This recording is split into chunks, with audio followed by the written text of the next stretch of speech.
Alright, welcome back to the channel, guys. Welcome back to my personal journey through music.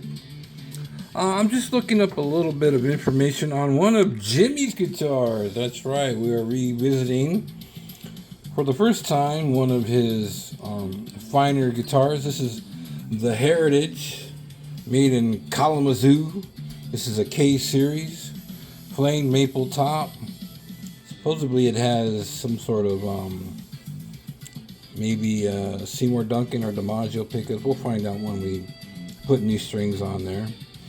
I started to make the video a while back, just a few minutes ago, and I pushed the wrong button. Wouldn't you know it? So yeah, that was a total waste of time. And in that video, I started to do the measurements of the humbucker in the middle and the position. So I'll just save you the hassle and we don't push through. So this was running about an 8.2K. This in here was close to a 4 in the middle position. And then in the neck, we were running about a 7.5K. The guitar itself does weigh the same as my Epiphone Les Paul. And let's just take a look again at what it did weigh without me pressing the wrong button, right? So yeah, 8.82 pounds. So she's a hefty baby. And believe it or not, my Epiphone weighs the same, if you could believe that. Yeah, absolutely the same amount of weight. What's important here is the nut might need adjustment. Excuse me if I'm fumbling in my words. I thought I had the adjustment wrench, and apparently I don't. So I'm gonna have to order another one. I ordered one that's for Gibson, and I'm sure that would probably fit that, or I'll be a little bit more specific on the Heritage model. The intonation is totally jacked on here. It's really whacked. I mean, bad. It's bad. And this particular bridge here has roller saddles, which is nice. So at least the strings won't be pivoting on the hard edge here on this particular model. She's beautiful, man. You know, it's kind of mucked up and dirty. Yeah. You know, the frets seem to be really, really nice, but I did have to raise the treble side. It was unplayable when Jimmy handed this to me. I guess the other guitar player, I don't even know how he played it. It was basically just dead notes. So, the bridge humbucker is way too high. It's right up almost against the string. That's not good. We could get the action lower, but we definitely need to drop down this humbucker. And yeah, there's definitely some fine tuning that needs to go into that. Now these particular models, depending on its customization, like not all of them had a customized pickguard of the same nature, and a lot of them didn't have the flamed maple matching headstock. So made in the USA, so they range from something similar to this. They can start at anywhere from 1,900 up to 5,000 and above. But average pricing is probably like 2,500 to 5,000, depending on your taste on why you would want an instrument like this at that price range. I can think of a Music Man guitar that fits in the same price range and probably would be a better guitar for me as a player. But definitely a very beautiful piece of mahogany. Hard to see because it's very, very gunky there. And that has something to do with Jimmy. This guitar, I think, was in storage for quite some time. It would be hard to see right now. It looks like a 3-piece body. I think I'm seeing a line here, one big chunk here, and another chunk there. But you know, while we're here, why don't we take a look at the electronics cavity? I did look at the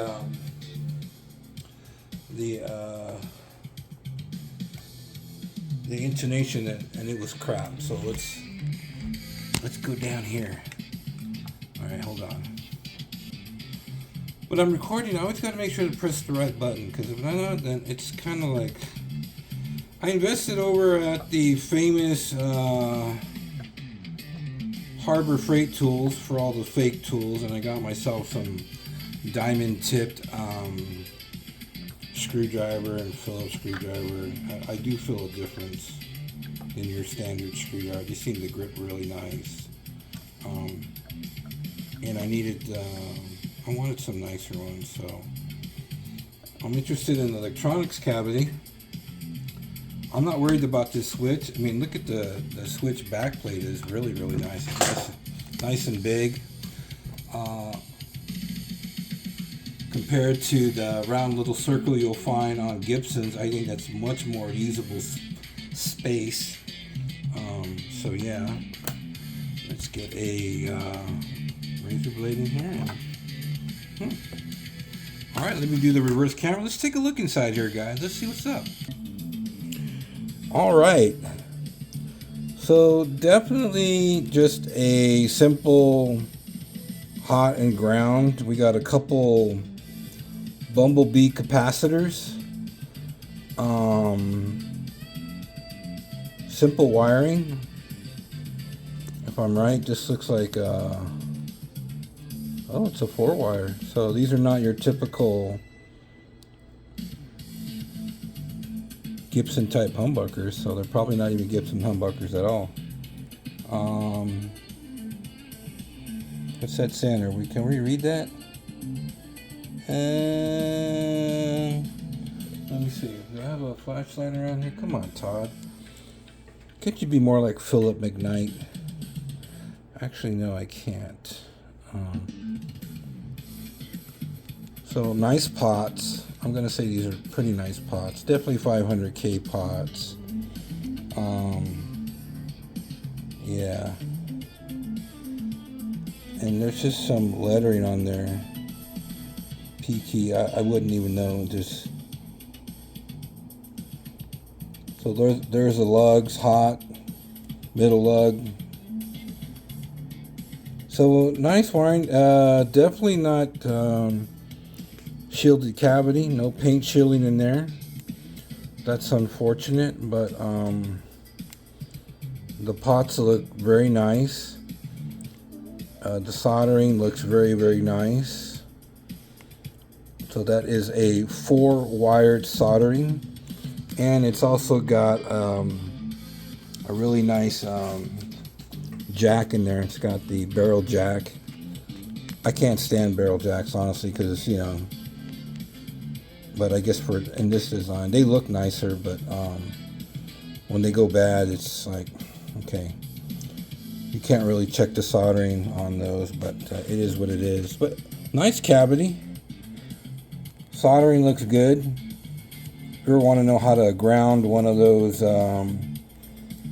these type of wires, this is your ground wire on the top. You see how they kind of ground that to the top of the pot. You know, that's how you ground those guys. And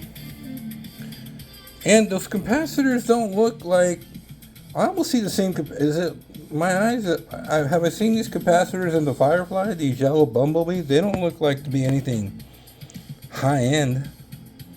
But what do I know? I'm not Philip McKnight. Is that my new thing? Yeah, I'm not Philip McKnight. Don't blame me. What the hell, man? So yeah, nice cavity, decent wiring. I will definitely clean out these pots. I'm going to say the inside of this cavity doesn't look all that thrilling. You know, kind of looks like the Grand Canyon walls. Interesting. Seems to be, yeah. Be nice if they kind of cleaned up that area. And this is a USA-made Kalamazoo Heritage. But I guess inside the cavity, you kind of see when there's attention to detail. For a price of that magnitude, you would want to see something really, really meticulous, you know. But I guess back then, even back then, they didn't really give a shit, right? All right, let me put that back on. Hold on. Yeah, so I guess you can hear me rambling. So yeah, what is a heritage guitar? Well, I believe it was in 1985 when a bunch of clowns from Gibson broke away and started their own company. So I guess they had a better idea, you know. That seems to happen quite a bit with people working in another company. They decided, hey, I'll just go make my own company. Isn't that what Microsoft did when they broke away from Mac, you know?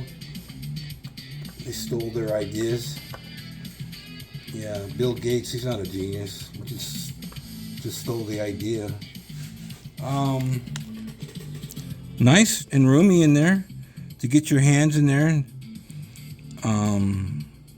The switch does feel really smooth. So, again, no paint shielding. What the hell, man? Like, Jesus, is it that bad? What did they make paint shielding back then? You know, what year is this? These screws are pretty rusted. I might be able to use the fret erasers and clean them up a little bit. So the intonation is really, really bad. And I mean extremely bad. So she's going to need a little finessing. I'm going to buy the truss rod wrench just because in case I ever need to even work on another Epiphone Gibson type guitar, I have the right truss rod, so that would be somewhat important. There's a little slippage on the top E tuner. It's not. They all seem to be somewhat firm, but this one on the top E is just a little bit loose. And this pickup here is way too high. And of course, if they slot it,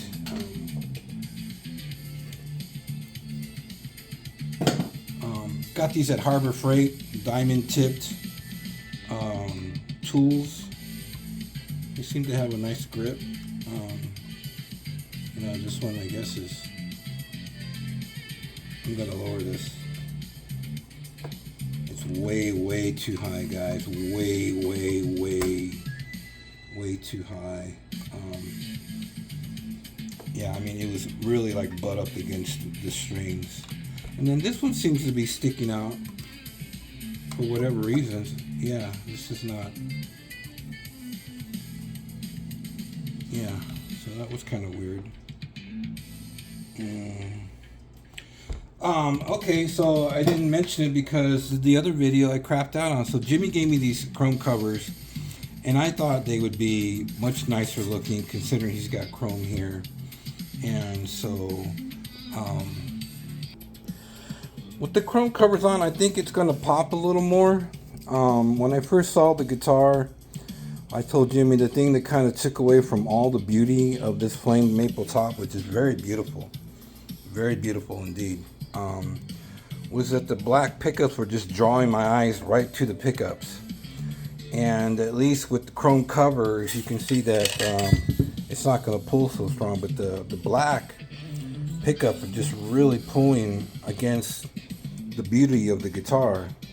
And probably definitely will work on trying to find some tan covers that work with this particular model, and I think it would be more suitable for now, you know, because we got to find the right ones, because these aren't probably not going to be your standard, you know, pickup rings. I don't know really. I haven't done the homework on it as much, but nice bridge saddle. That bridge plate is, you know, there's some quality to that. I really like this design. You know, really nice. And I think it'll look better with the chrome covers. So I'll solder it in to make sure that they work, but I think it'll look definitely nicer. We'll hydrate the neck, polish the frets, set the intonation, but let's listen to it first before, you know, anything else. I'm interested in listening to the pickups, so let's do that, guys. Why not?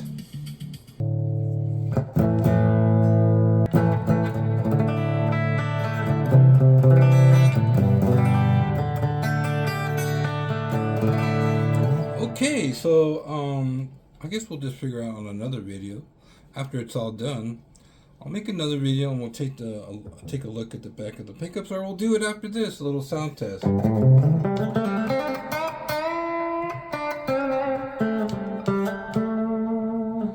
These strings are very dull, so I'm going to raise the volume just a bit.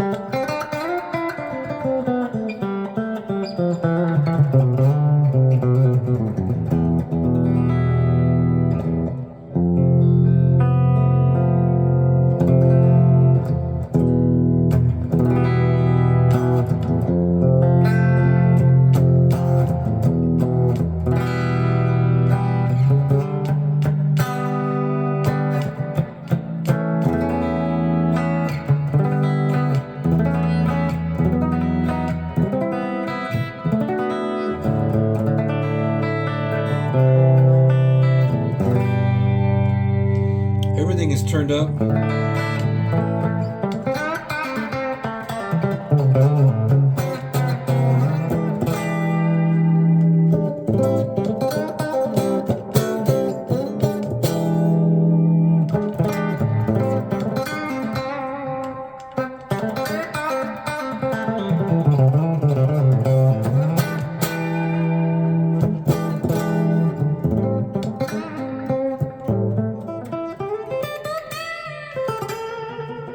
With the tone all the way down to nothing.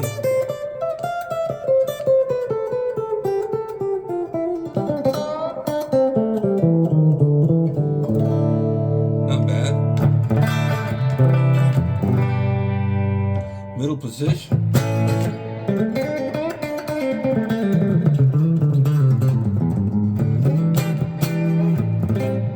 Did Bill Lawrence go work for Heritage? Or was that just another guy that did a breakaway?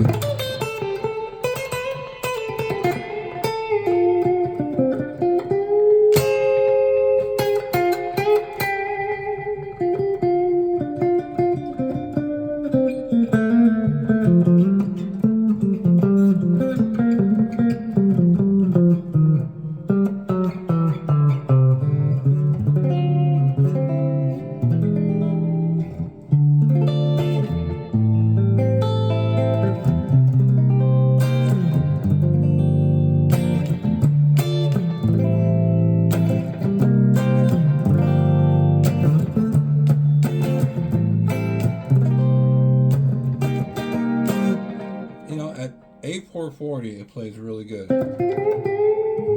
Yeah, it's good.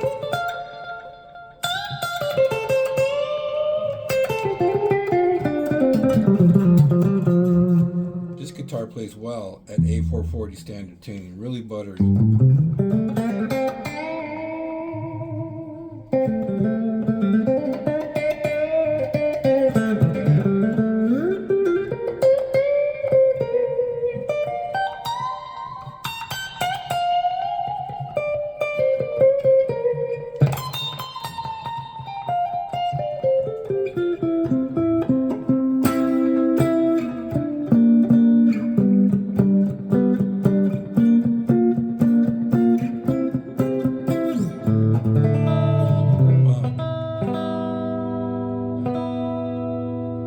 These are old strings, guys.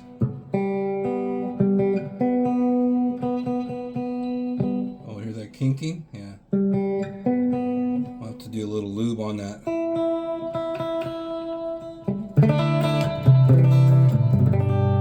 Neck position.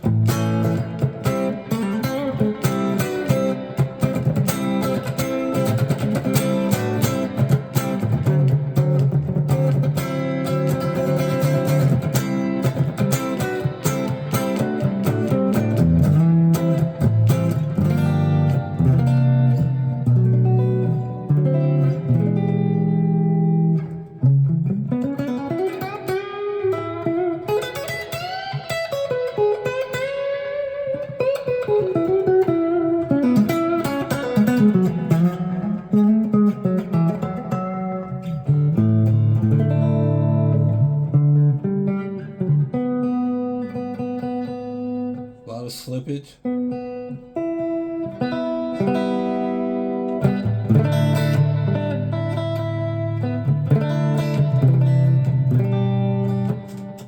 Double check the tuning here. I'm sharp.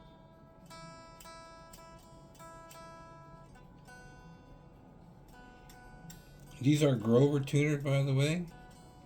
I was talking to Jimmy today, man. We were checking out the new Epiphone that just came out, and man, is it really looking nice, guys? Very tempting.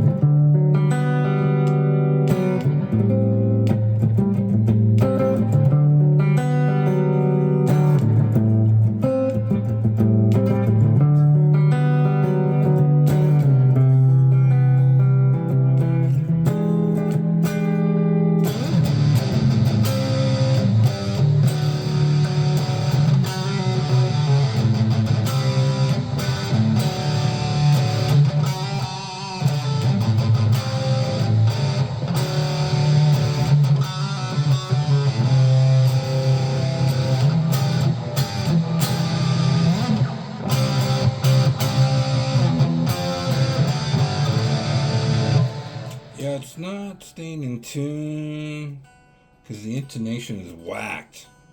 So it's going to sound off on a bar chord. It's not going to be very stable because the tuning's right on, but you can hear that it's off. You know, the A is a little out. See if we can get that a little dialed in.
Just not like to be rocked hard. With new strings and everything set up, it's gonna play much better. With intonation done, yeah. Tighten down the tuners a little so there's no slippage.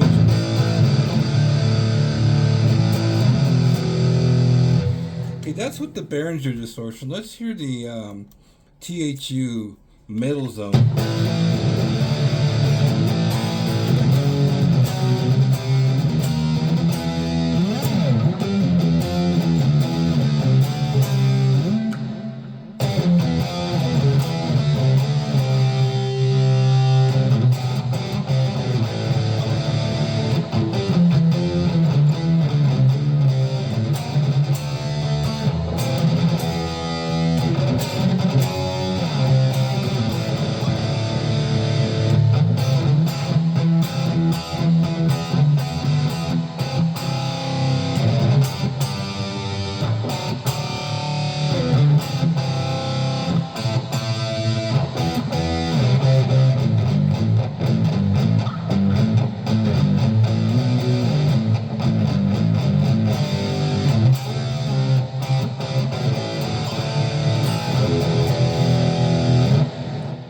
Big difference, and this is tone capturing a Boss pedal.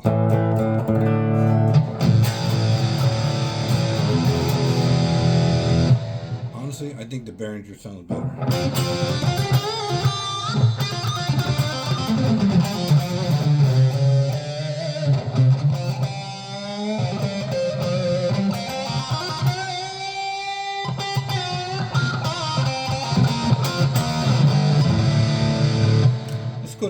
can see how it cleans up.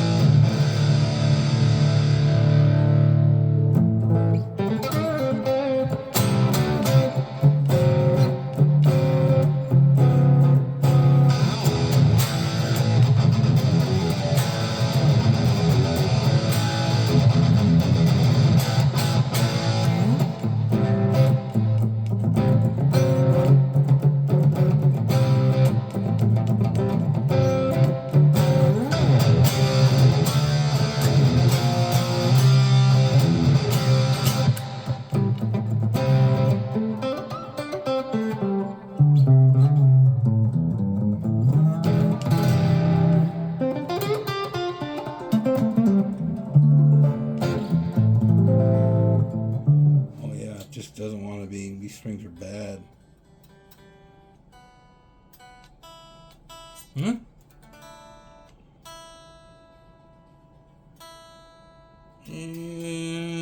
D D D D D D D.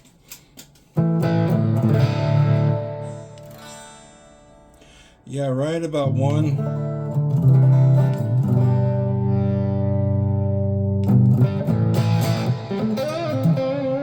You can slap down to that bridge.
Yeah, the strings have a lot of texture, a lot of definition, a lot of character.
right, guys. Well, we reached that half of 31 minutes now, and definitely this I can say this is a nice guitar. Really, really nice. All we're gonna do is clean it up, polish the frets, hydrate the fretboard, new strings. I think the pickups are sitting now in the right position. Just some minor adjustments right out of the box, right out of the cage. I should say we raised the treble side, and once we polish the frets, put on new strings, tighten down the tuners, lube the nut. It'll be ready to go, and we're going to clean, of course, the guitar, wax it all up, and get all this smudge and mug. It's just a great sounding guitar. And because it has this roller type bridge here, you're not feeling the sharp ends when you're muting. Really, really nice addition. I think this Heritage definitely has a lot of quality. It's more enjoyable rather than your standard Gibson Les Paul bridge. These roller nut bridges are really, really nice. Nice on the palm, no sharp edges. Pickups sound fantastic. A lot of definition. You know, at close to 9 pounds, it's not that bad. It's not. It's heavy, but in your lap, it feels good. The neck feels really nice. It almost feels like a modern C neck. It's not even a medium C. This is a very thin C. Very, very comfortable neck. The finish on the neck, it's gloss, but it's not tacky. Is that right? It's not tacky. So, well, there you go, guys. So, thank you, Jimmy, for allowing me to just set this thing up. It's definitely a winner chicken dinner. So, if you're ever looking for a guitar around that $5,000, $7,000 Heritage guitars, these are definitely, I can see why they're valuable, because they definitely play better than most Gibsons that I've picked up. It just has a different feeling. The pickups, in the next video we'll see what kind of pickups they are. Not a lot of, nothing crazy going on in the cavities here in the pickup. No paint chilling going on there. But there's no noise. On the pots. There's nothing going on here. Look how quiet that switch is. Super quiet. Super soft too. Really, really soft.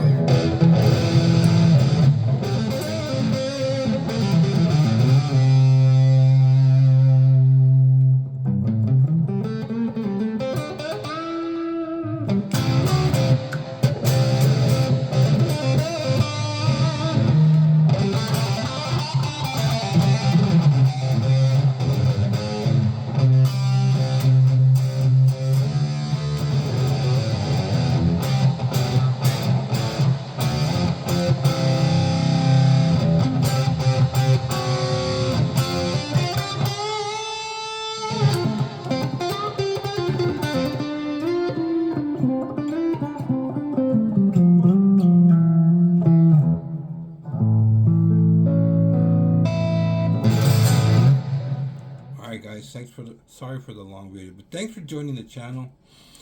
Thanks for subscribing to this channel. It can be quite boring, I know. I'm not that very entertaining. I'm not Philip McKnight. That's going to be my slogan.